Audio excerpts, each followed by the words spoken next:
I just finished working on a project. I've had a small appliance in my home, and I could tell it was on its last leg. The writing was on the wall, if you will. And there was a time when it didn't work. Then I found a reset button.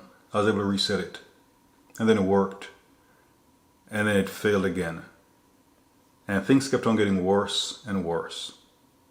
Now, I had no affinity towards this small appliance. But the writing was on the wall, as I said. At some point in time, I could no longer resuscitate it by resetting it. I had to replace it. And then finally things got to a boiling point, where today was a day where I replaced it. Now initially, when the defect was noted, I was like, oh gosh, how much is this going to cost me? But the price wasn't that bad, especially since I installed it myself. But the price of the product wasn't bad. But I tried holding on to the old for as long as possible, until it was no longer possible. And me sharing this is about in life, how sometimes it is clear, either beforehand or at a certain time, that something or even someone in our life needs to go. We can hold on, but when we hold on beyond a certain point, it actually becomes more painful. And the best thing to do is just to cut that thing or the person loose. But how many of us are holding on to dead things?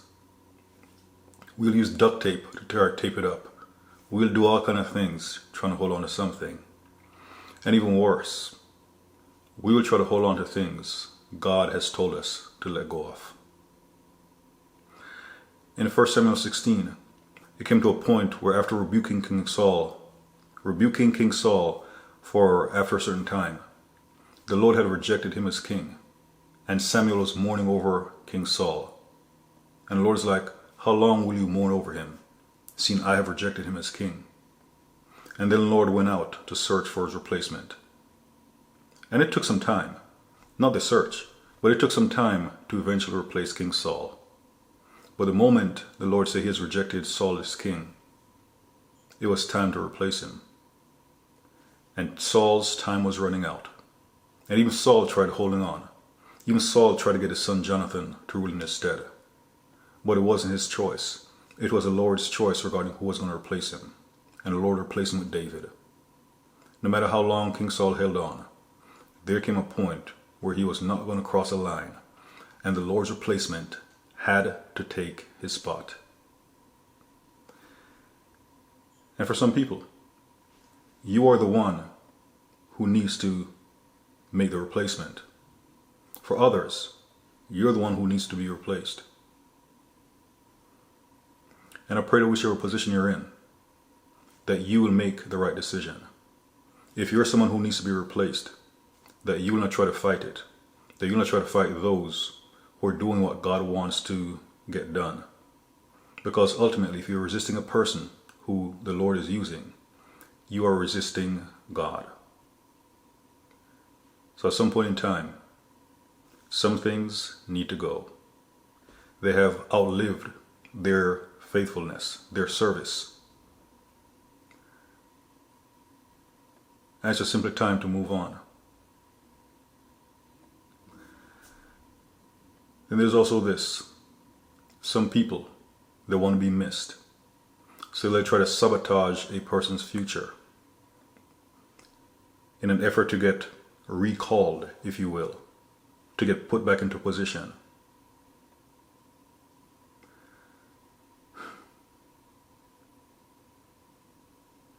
Have you ever seen someone who's past his or her prime?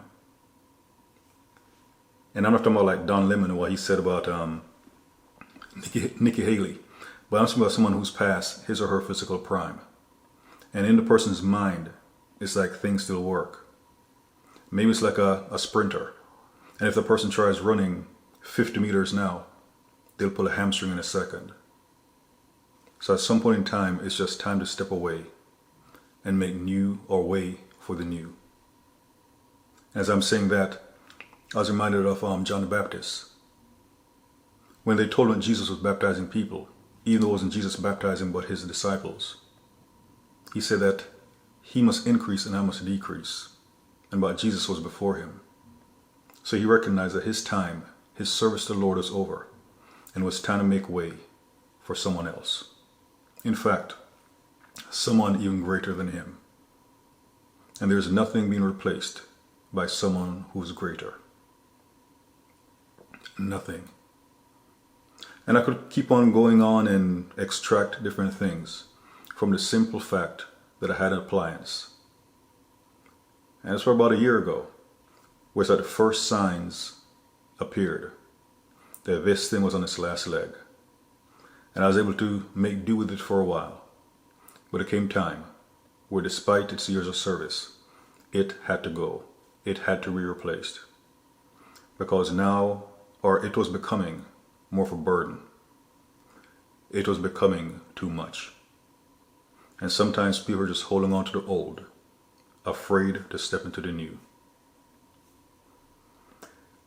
May the Spirit of the Lord use this message to minister to you regarding your life. Because a lot of times people are talking about going into a new season, but they want to take old things with them. Some things have to be left behind. When the Lord called Lazarus out of the grave, he told the people to loose him, to remove his grave clothes. Joseph had to clean himself up, leave his stuff behind when he appeared before the Pharaoh.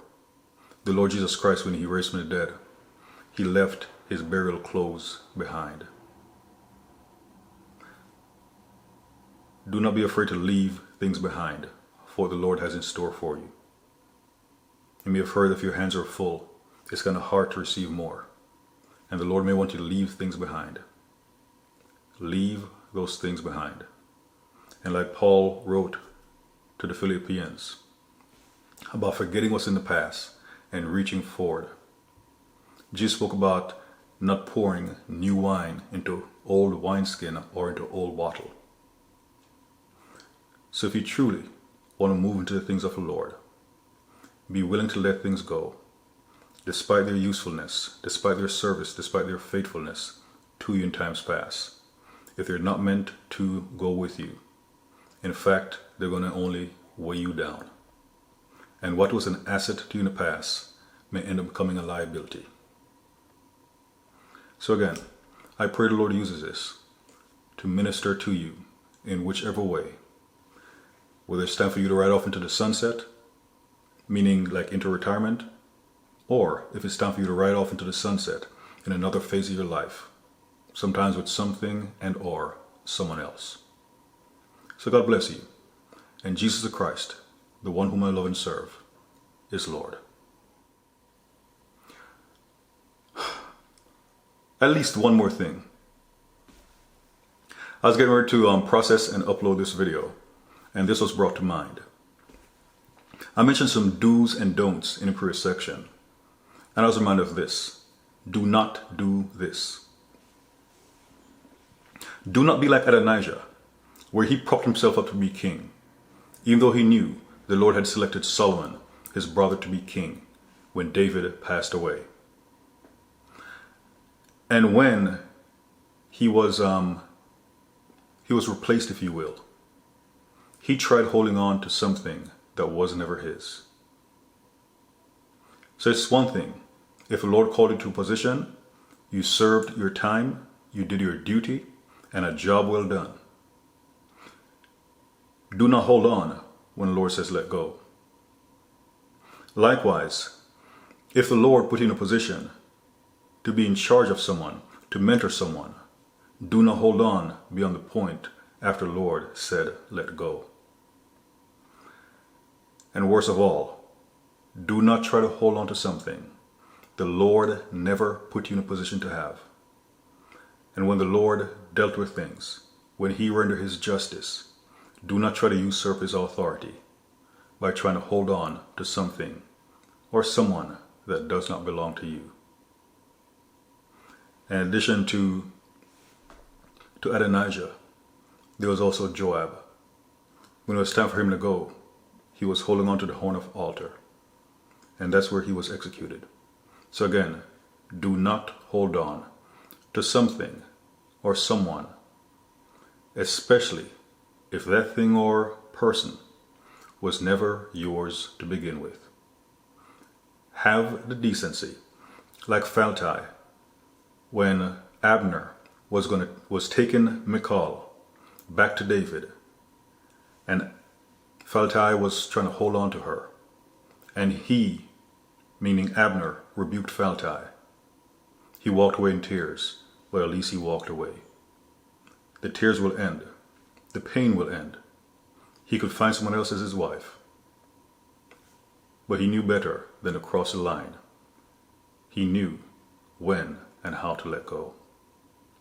So again, with all these things, one of the worst things, do not hold on to a thing or person that was never yours to begin with. And the Lord's trying to deliver that thing or person to the one or to the place that he has ordained. Because if you do such a thing, you're going to find yourself fighting against God.